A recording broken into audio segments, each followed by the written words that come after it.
Canto dos Sepulcros, Zaratustra.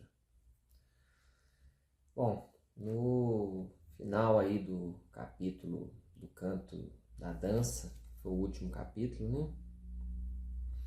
A gente vê que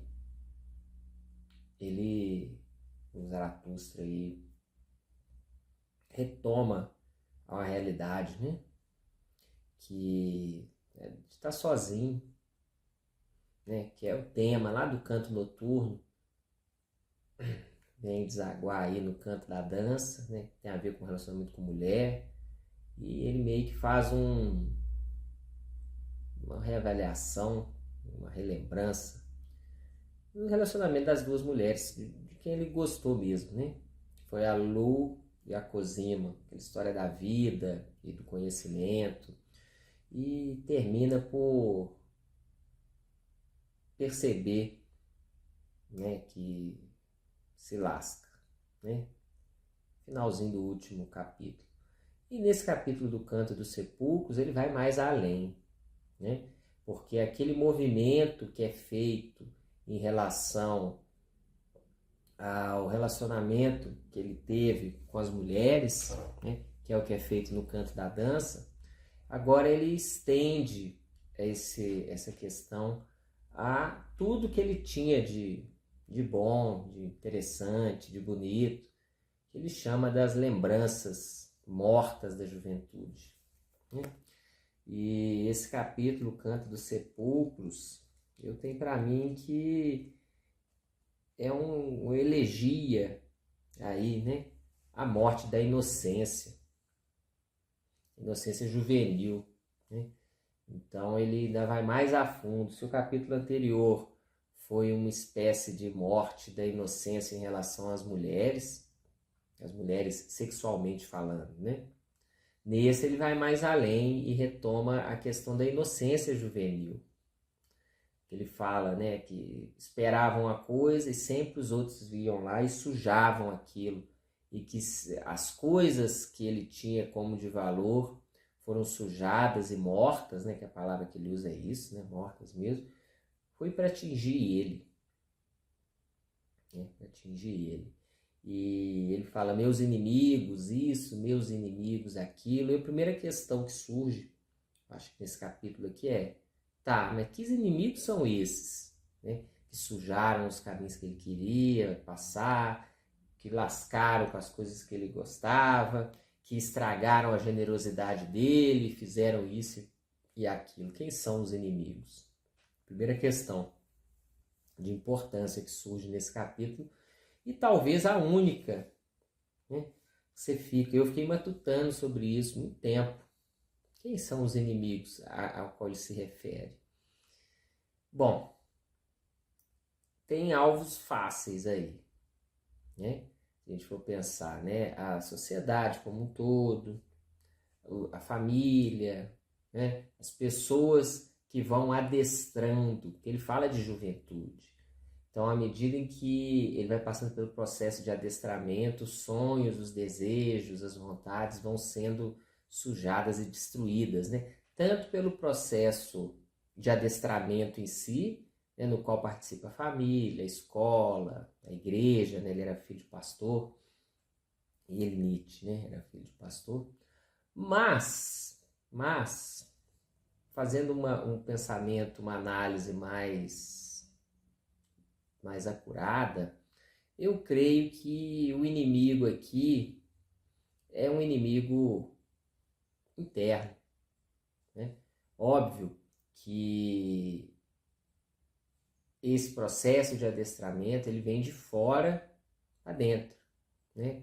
É um processo no qual você vai aprendendo a se reprimir, você vai aprendendo a enxergar as coisas com o olhar do coletivo e perdendo o olhar individual, como a gente vai ver aqui.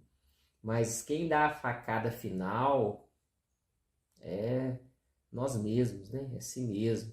Então eu tenho para mim que o inimigo seria esse coletivo interiorizado.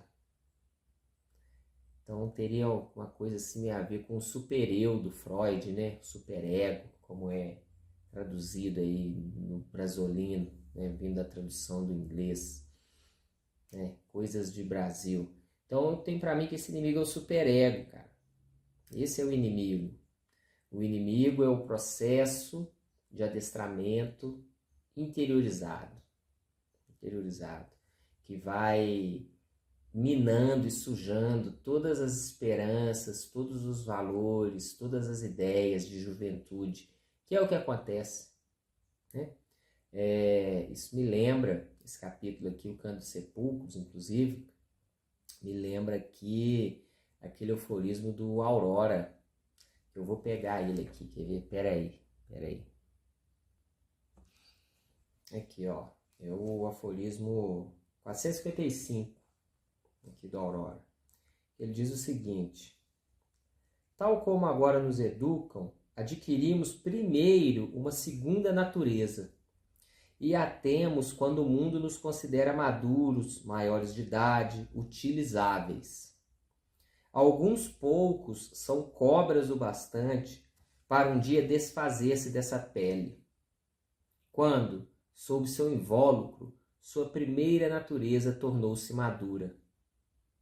Na maioria, o germen dela ressecou.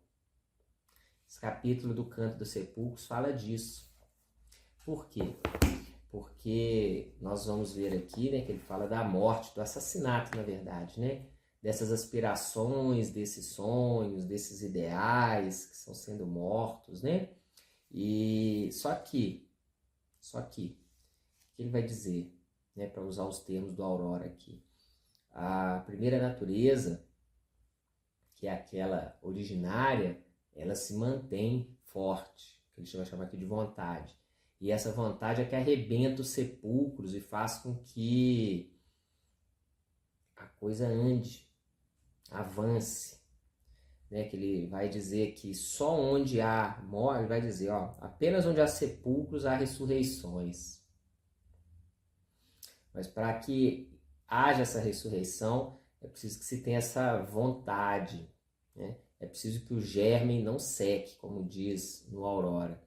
Então, esse canto do sepulcro, que conclui os cantos, né, dessa parte do Zaratustra, depois mais para frente vai retornar algum dos cantos aí, mas na segunda parte, essa conclusão dos cantos, ela vem dizer que, em que pese todas essas perdas que são constatadas, só se perdendo é que se liberta, né? Só com essa morte é que há essa ressurreição, que nasce o novo.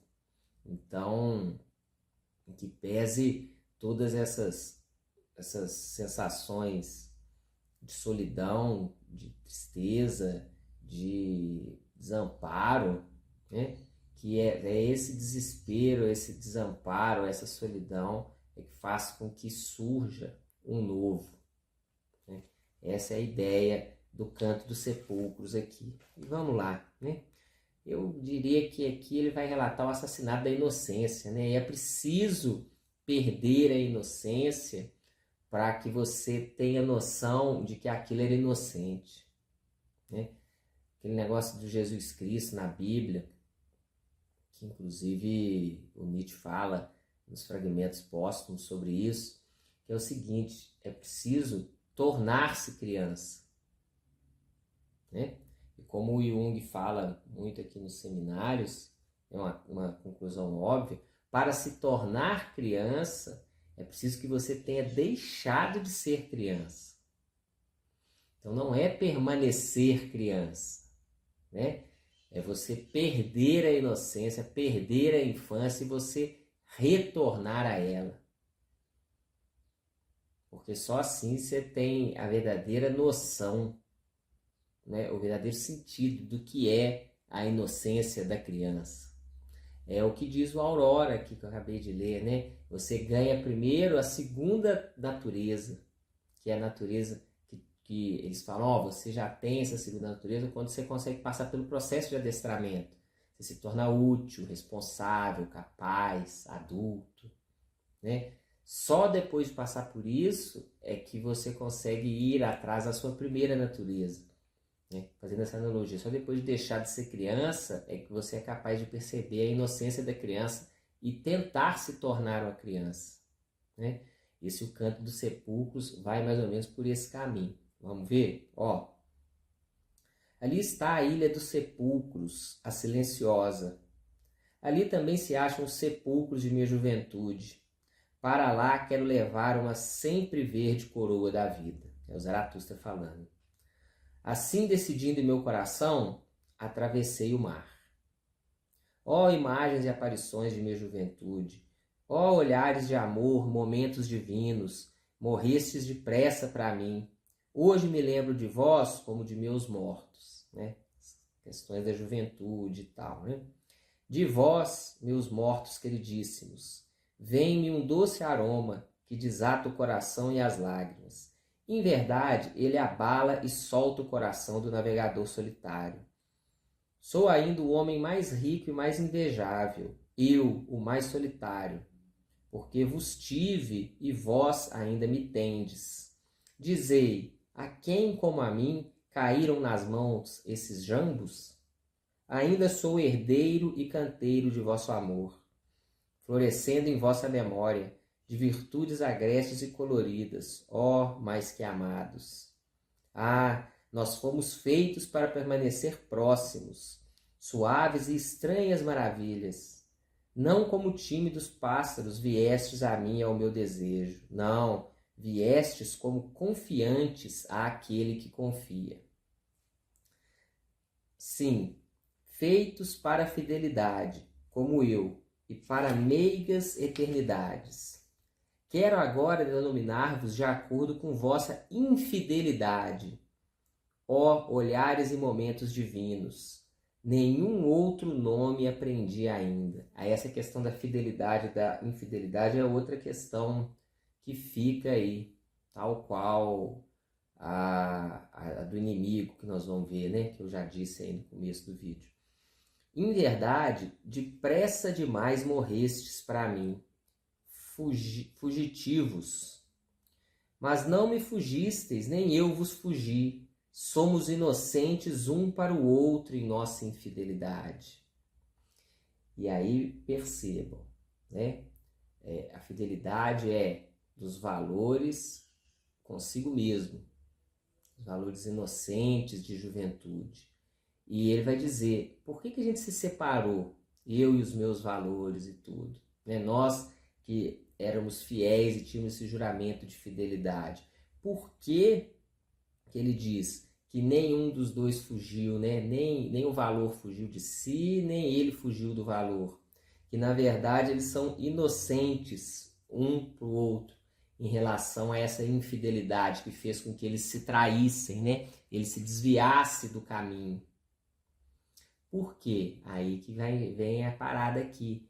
Por causa dos tais inimigos, né? Os inimigos fizeram com que os valores, com que as coisas da juventude se separassem dele, com que ele traísse o movimento, não, né? Com que ele traísse a si mesmo. Né? É uma coisa bastante existente aí na vida, né? Eu dou exemplo, eu não fui estudar direito, não fui mexer com as coisas deles, e óbvio que eu me lasquei, né? Óbvio. Eu não fui, ele está falando, eu fui infiel comigo mesmo e os valores foram infiéis comigo e me abandonaram. Ele vai dizer, não, nós somos inocentes na nossa infidelidade. Por quê? Porque foram os inimigos que adentraram entre nós aqui e mataram aquilo que a gente tinha de mais próprio, né? E esses inimigos é esse processo de adestramento, né?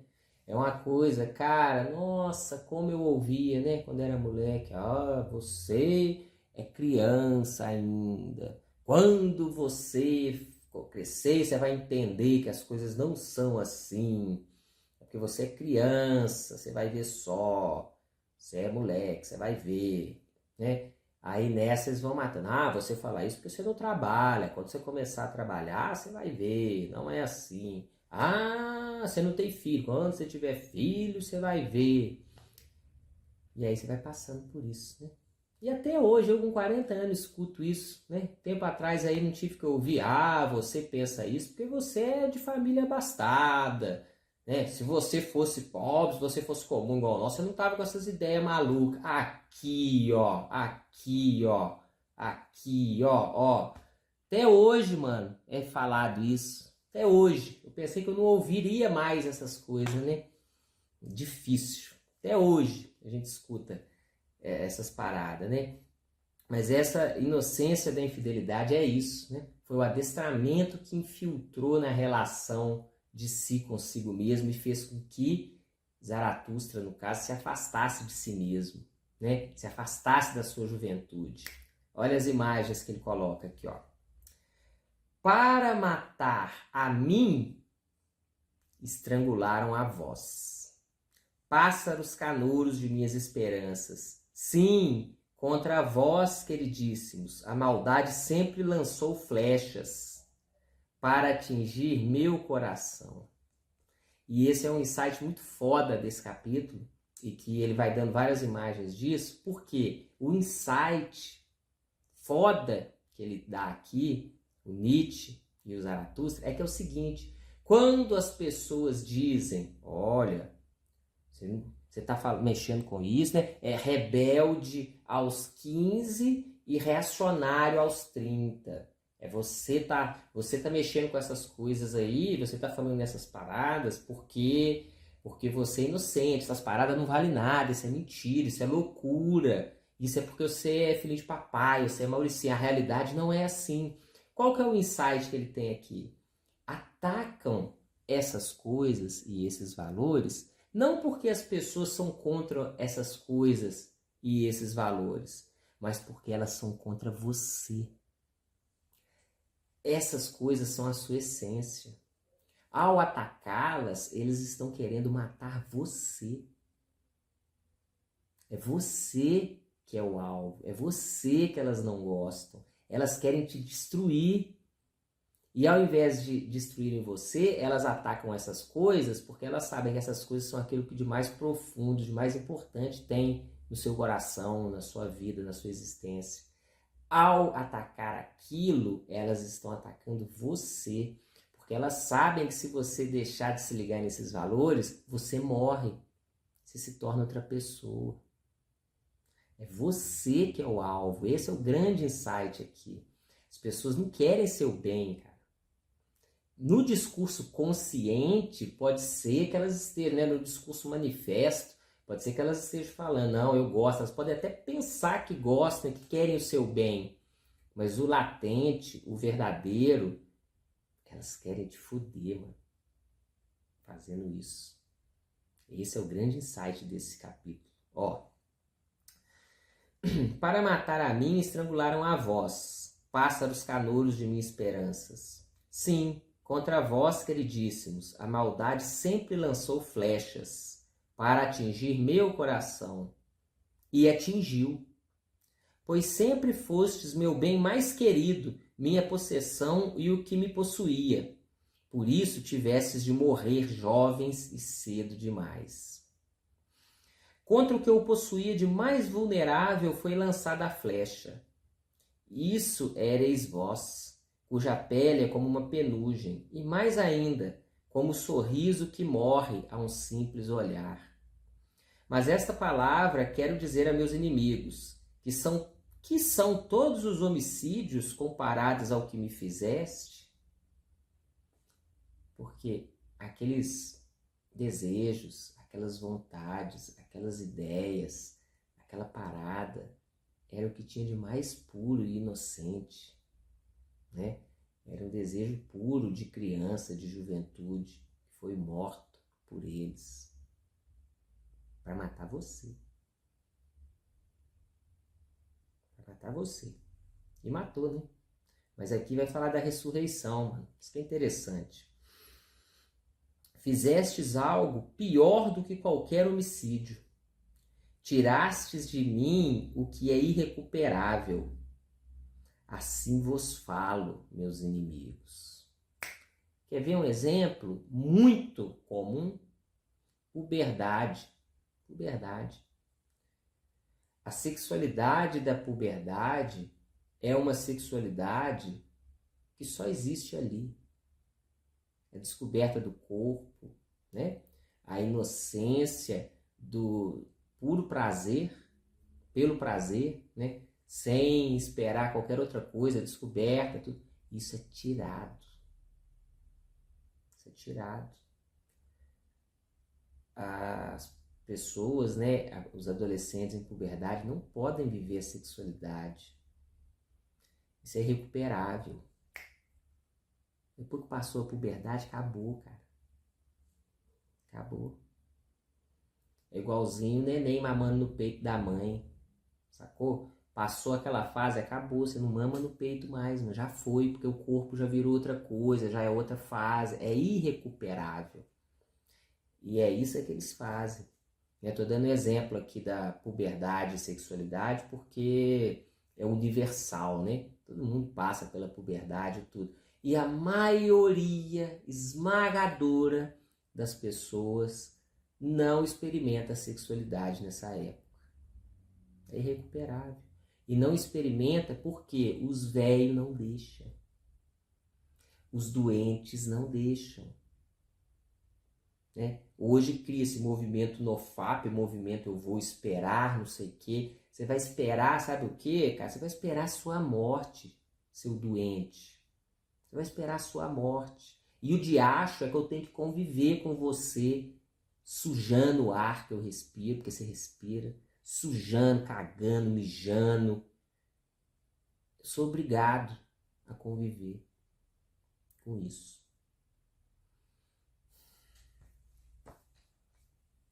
Obrigado. Há que se desenvolver um remédio para essa doença do planeta Terra. Há que se desenvolver um remédio para exterminar isso. Mas sigamos, né? Assassinastes as visões e as amadas maravilhas de minha juventude. Tiraste de mim meus companheiros, os espíritos bem-aventurados. Em sua memória depõe esta coroa e esta maldição. Esta maldição contra vós, meus inimigos, pois abreviastes o que para mim era eterno, como um som que me despedaça na noite fria. Quase como um relâmpago de olhos divinos chegou até mim, como um momento.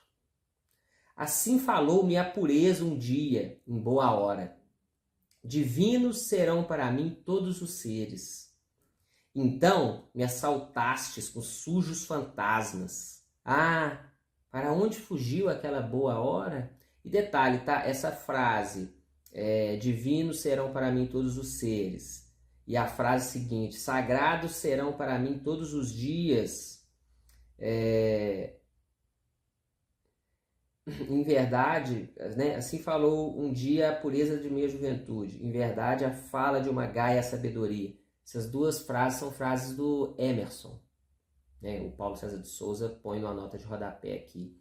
E, inclusive, essa segunda frase, sagrados serão para mim todos os dias, assim falou minha pureza, né, que eu falei daqui a pouco, foi a primeira epígrafe do livro Gaia Ciência.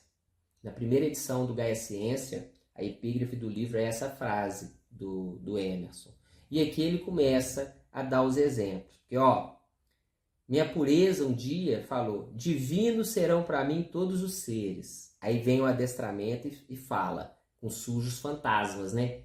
Vai nessa, que é? Não, aí já foi a primeira sapecada. Aí vem, né? Sagrados serão para mim todos os dias. Assim falou um dia a pureza de minha juventude. Em verdade, a fala de uma Gaia sabedoria. Gaia é alegre, né? Gaia aqui é no sentido de feliz, no sentido de gay science, né? Para quem leu Gaia Ciências já sabe disso. Mas então, ó inimigos, roubastes minhas noites e as vendestes à insônia e aflição. Ah, para onde fugiu aquela Gaia sabedoria? Aí você vê tudo aquilo que tinha de inocente, vem os inimigos e crau. Um dia ansiei por felizes augúrios de pássaros. Então me pusestes no caminho uma coruja monstro, um ser repelente. Ah, para onde fugiu então meu terno anseio? Tá vendo? Essa que é a fuga que ele tá falando, que foi uma fuga inocente, a infidelidade inocente.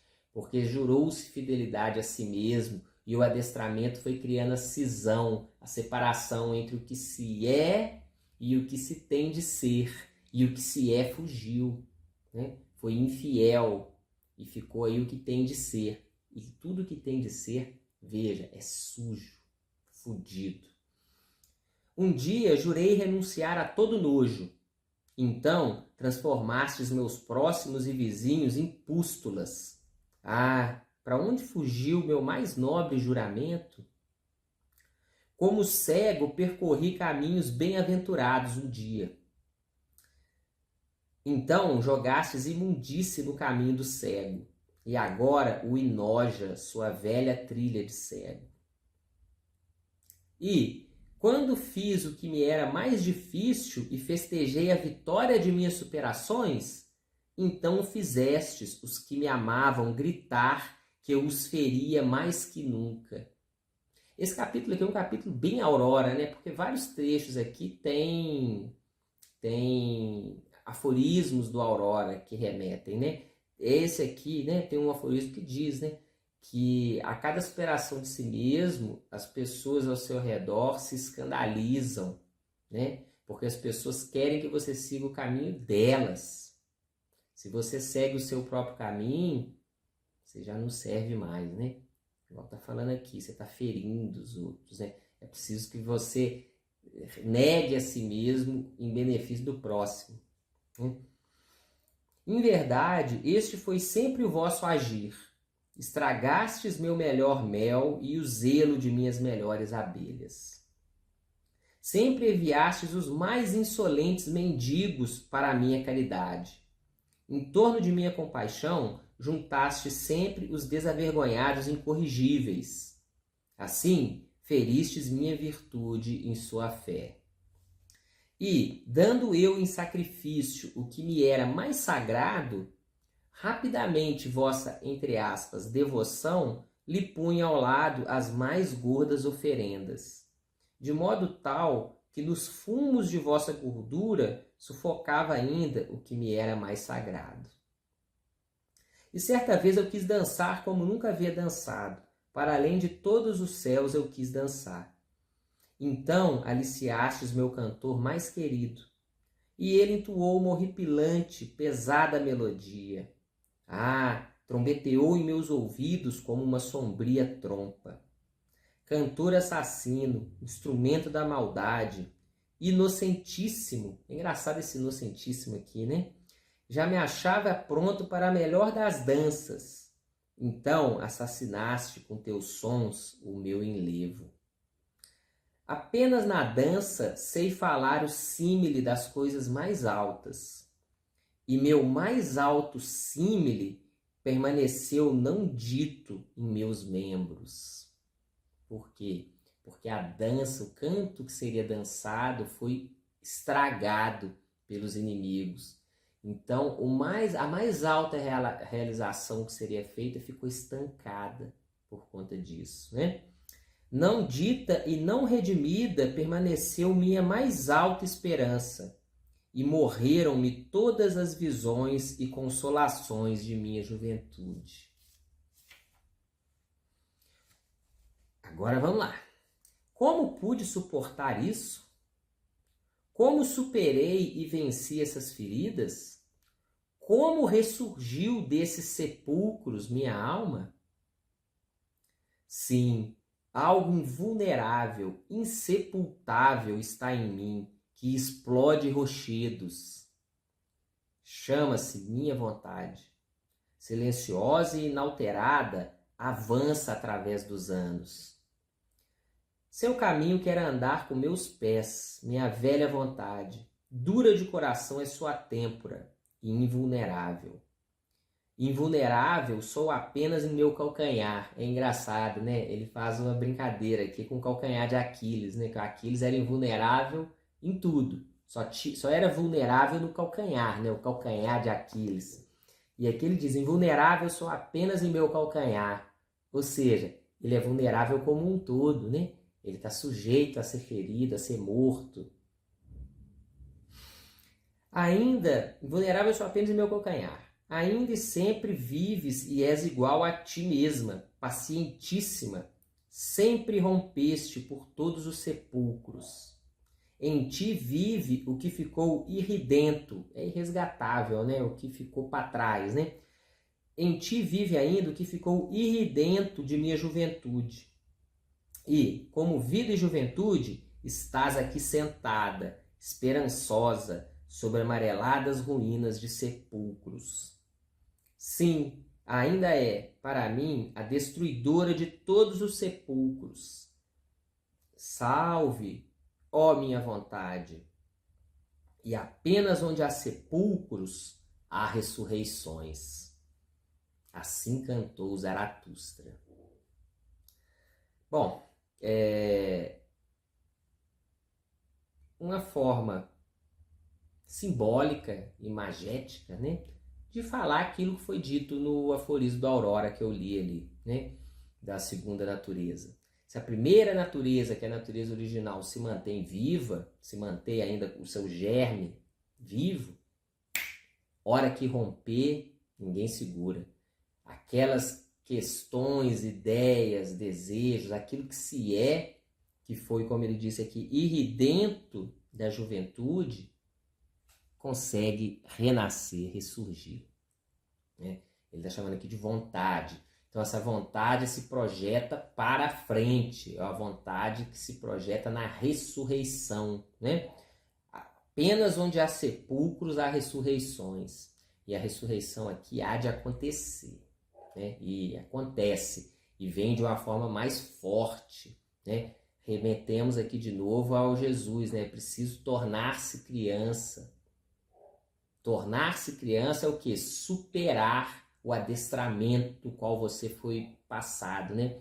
Então, a morte das questões da juventude renascem, né? Ela morre, está no sepulcro, mas renasce, ressuscita, né? Há essa ressurreição. É nesse sentido. E aqui temos dois pontos bastante interessantes. O primeiro é que, como eu disse, a vontade projeta-se para frente. É uma ressurreição, né? Ela vem daqui para lá. E lá pela frente, aqui nesse capítulo, a questão que irá surgir, como nós vamos ver, mas o que passou? A vontade não vai para trás. Né? A vontade tem um limite, tem uma barreira. A vontade é daqui para frente. O que está para trás ela não consegue lidar. Já foi lidado, né? E aí que vem o eterno retorno. O eterno retorno é uma resposta a essa questão da vontade ter uma barreira limitante. A barreira, né? A vontade só vai daqui para frente, ela não vai daqui para trás. Mas é assunto que trataremos quando for o momento, né? Quando for falar do eterno retorno aqui. Que esse é um elemento que eu nunca vi ninguém tratar. É engraçado. Está aqui expressamente no Zaratustra. Mas sabe por que ninguém trata? É porque ninguém lê o livro, né? Ninguém lê isso aqui, mano. Ninguém lê. Né? E uma outra questão, nessa primeira questão que eu queria trazer, e a outra questão que eu queria trazer aqui é como isso da ressurreição e da morte tem muito a ver com a própria vida do Nietzsche. E quem conhece a biografia dele sabe, né, que ele vai se renegando, vai se contradizendo, vai se superando e assim ele vai vivendo a vida e vivendo as suas ideias. E o Stefan Zweig, eu esqueci de pegar o livro, mas o livro está aqui. O Stefan Zweig, nesse livro aqui, ele dá uma imagem muito, muito legal disso aqui. Você vê que eu vou ler para vocês. Ó, que ele está comparando o Goethe com o Nietzsche nesse sentido de como que se desenvolve, né?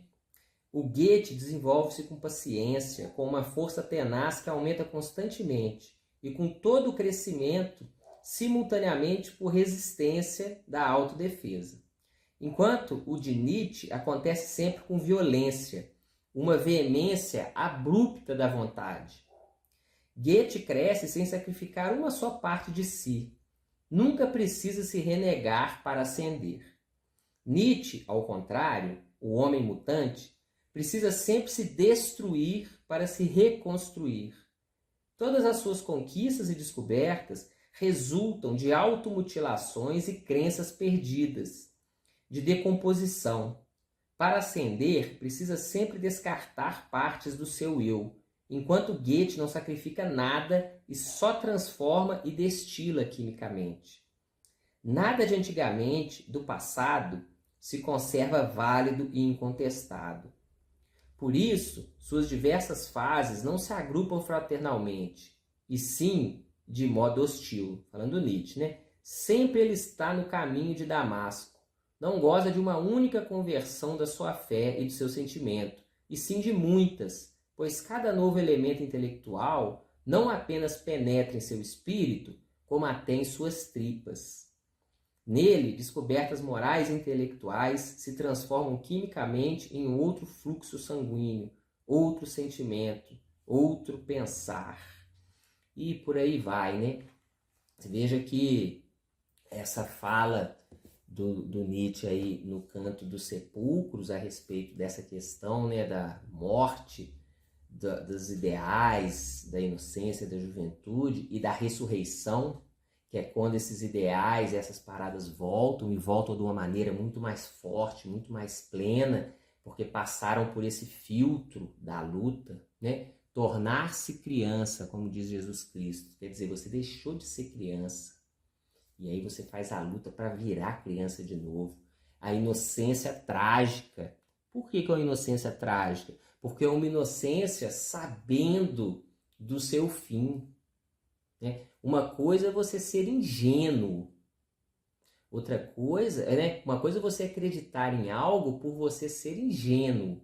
Outra coisa é você acreditar em algo sabendo direitinho o que esse algo representa. E você ter o peito de ir lá, sacou? Isso é tornar-se criança novamente. Por isso que, como Jung diz, não é permanecer criança, infantiloide, não. Né? É você ascender a maturidade e perceber que o verdadeiro valor está lá. E voltar para trás, né? Não por acaso, depois de falar em sepulcros e ressurreições, o próximo capítulo vem falar de superação de si mesmo. E ele se chama da superação de si mesmo, né? Que é um capítulo, inclusive, no qual é introduzido o conceito tão querido pelos professores aí de Nietzsche da vontade de poder. É isso mesmo, ó. Da superação de si mesmo, né? Então vocês vejam, ele já falou da destruição de si mesmo, aí vem falar da ressurreição, né? Somente onde há sepulcros há ressurreição, e agora ele vem para falar da superação de si mesmo, da questão da vontade de poder e da idiotice dos sábios, né? Que quando dizem que querem conhecer, diz, quero tornar o existente no pensável. Né? Enfim, mas aí é para a semana que vem, né? Nós trataremos aí da superação de si mesmo e entraremos nesse tema complexo da vontade de poder. É a primeira menção à vontade de poder que é feita aqui no livro do Zaratustra, beleza? Que eu não me lembro se no Gaia Ciência ou nos livros anteriores fala de vontade de poder, que eu não gosto de ficar estudando esses conceitos, esses negócios, não. Mas semana que vem nós descobre e conversa aí, beleza? Então esse foi o Canto dos Sepulcros, o encerramento dos cantos aí, né? O canto, como é que chama os cantos? Já até esqueci, é o canto da dança e o canto da noite, o canto noturno, isso.